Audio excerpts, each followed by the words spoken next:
This is a 1902 Oliver No. 3 typewriter. This is one of the first so-called visible machines to come on the market. Though it's not 100% visible, it is really one of the first machines that really made a decent dent on the stranglehold that Remington, Smith Premier, Calligraph, Densmore, and Yost had on the typewriter market.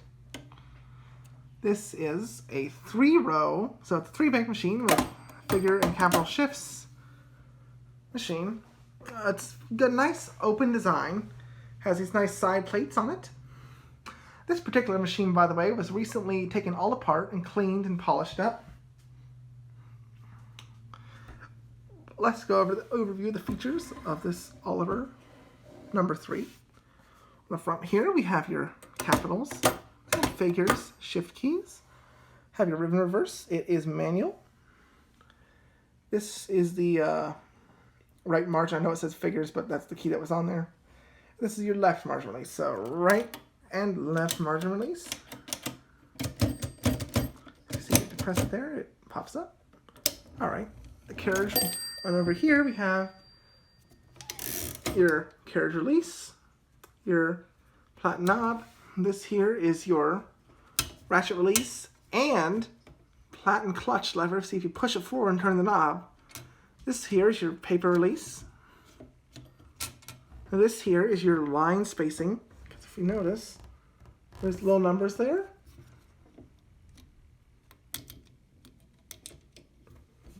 All right.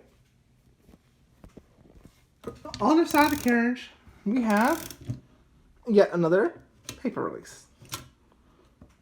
Now, right here is this right here. This is the left margin. Right now it's set on 0, but we can push it in and set it wherever we like. And then on the end of the carriage here is the right margin. The left one is underneath there on the rod. The right margin is mounted on the carriage. That is the basics of the Oliver 3. It's a nifty little machine, for sure. Let's get a look at this typing action.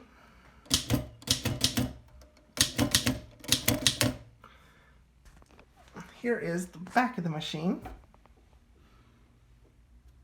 This particular example is a serial number 43648. There it is, 43648. So it is an earlier machine. There's the bell. There's the mainspring. And let's get a nice type sample from this machine.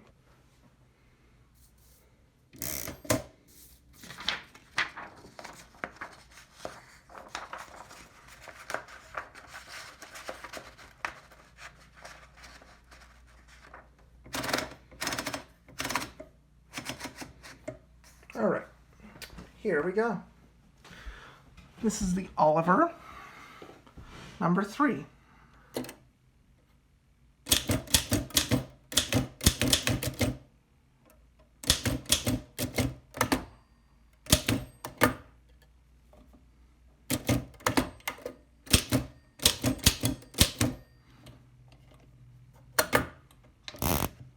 Push the platen knob in for the line space.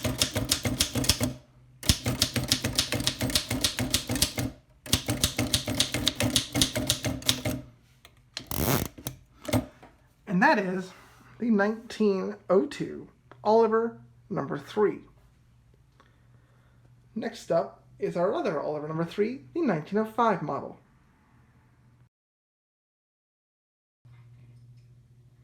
This is the 1905 Oliver No. 3. Aside from a few small differences, this machine is identical to the last one I just showed you, the 1902 Oliver 3. Some of those differences include is the lock lever for the shift is now a stamped steel part rather than a casting on the older machine. Down here, you'll find a hole over here and one over here for securing it to the wooden base. Oh, this one also has one of the ribbon spool covers. It's missing the other one, but my other machine is missing both. Another I think there was one more thing on this machine that's a little different. I don't remember exactly what it was.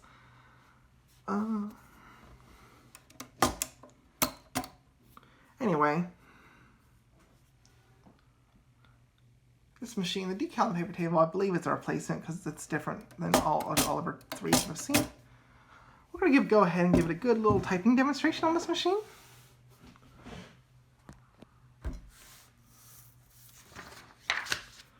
Compare it other Oliver number 3. Now the other Oliver number 3, as I said, has been completely repainted. Well, not repainted, but completely restored. I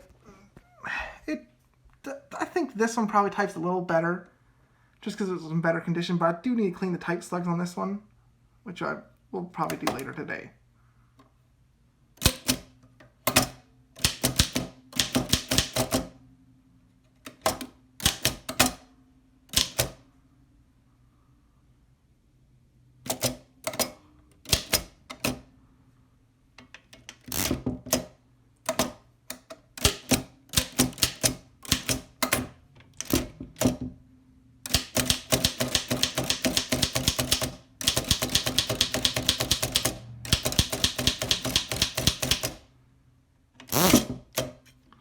And that is both of the Oliver number 3s. And now we're going to take a look at my Oliver number 9.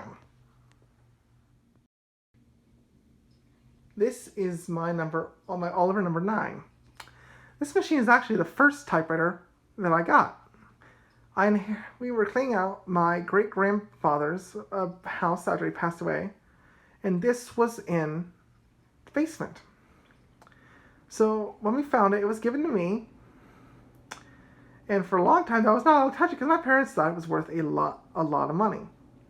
It's not a particularly valuable typewriter, although it is a really nice example. Let's get into an overview of this Oliver number 9, which as I just said, is one of the really nice examples. Usually when you find these are in really bad shape because the materials, the paint and the nickel just didn't hold up as well as some other machines. Let's go over features. First off, it's the same keyboard as the 3s. But if you notice, over here we have another set of shift keys. Up here we have a tabulator key, which if you depress it, engages tab stops that are now mounted on the carriage all along here. On the other side there is your right hand margin, same place it is on the 3s, but also this machine has a backspace. Over here is your left margin.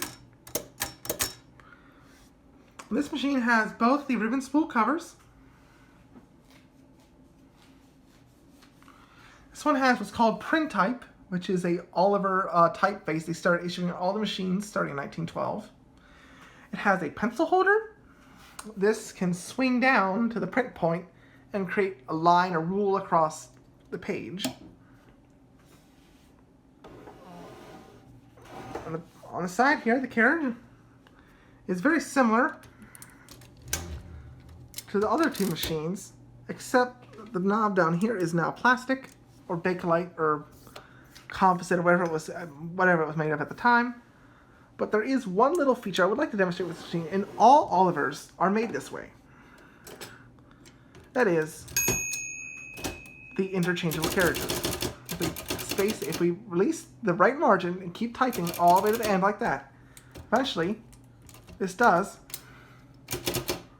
come right off like that.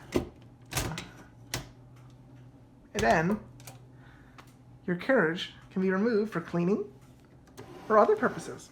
As you can see down here, there's a little clip. That clip is often missing. My machine fortunately has it, although you can make a replacement that engages both the machine here to stop it from flying off the drawband and flinging around all over the place, and right here on the bottom side of the carriage is this little slot. What that does is when we put the carriage back on the machine, keep an eye on that.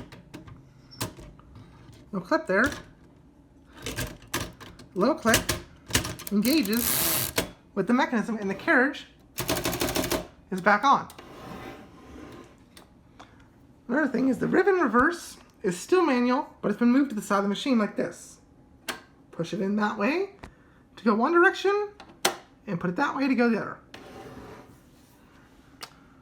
I'm gonna take a look at the typing sample now of the Oliver number 9. And the Oliver, I love Olivers. Olivers are really fun machines.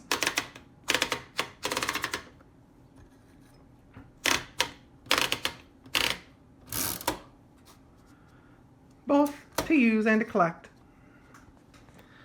Now let's get a type sample on the Oliver number 9.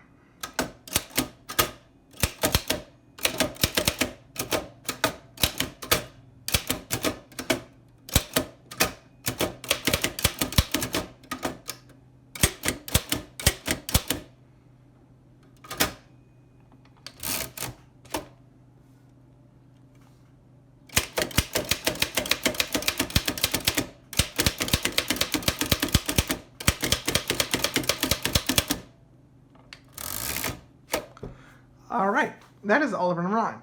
Also, the Oliver 9 does have support for multicolored ribbons. So you can put a black and red ribbon in there if you want to. Or, like mine, it's just black. Olivers are a unique machine that can be a fun addition to your collection for not much money. A good Oliver, you can find one usually, say like at a flea market or something, for $25 to $50, although you probably would have to do a lot of cleaning to it. As previously stated, they do tend to want to rust due to the fact that the paint is shellac based and the plating is quite thin on the nickeled parts.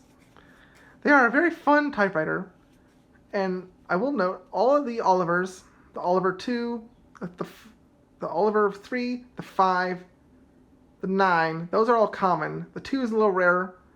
Well, it's actually a lot rarer than the 3. Oliver number 1, they only made about 500 of those. It's one of the rarest typewriters, actually, out of any typewriter. Then there's always a wide variety of Oliver variants. There's the export machines, which are even numbered. There are the Latin American Olivers that are nickel plated on all. So where this is painted, it'd be nickel plated. The whole machine is nickel. It's made for sale in South America. That's going to be the end of my overview here of the Oliver typewriters. I hope you enjoyed it, and thank you for watching.